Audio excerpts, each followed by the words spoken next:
Did you know a social worker risked everything to expose a trafficking ring and saved 15 children? Sarah Martinez had dedicated her life to protecting vulnerable kids in the foster system. But in 2019, she noticed something disturbing about her supervisor's placements.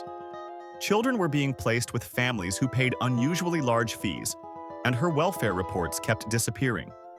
When she secretly visited one placement, she discovered the horrifying truth.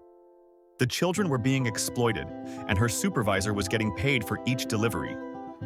Sarah knew the corruption reached into the family courts, but she couldn't stay silent.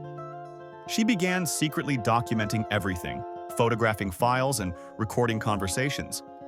Within days of contacting the FBI, she was suspended without pay and received threatening calls about her own children. But 6 months later, federal agents raided the network. 15 children were rescued, and 12 officials were arrested, including 2 judges. Sarah was promoted to state oversight director and received a federal commendation. Sometimes doing the right thing costs everything until it rewards you with something greater.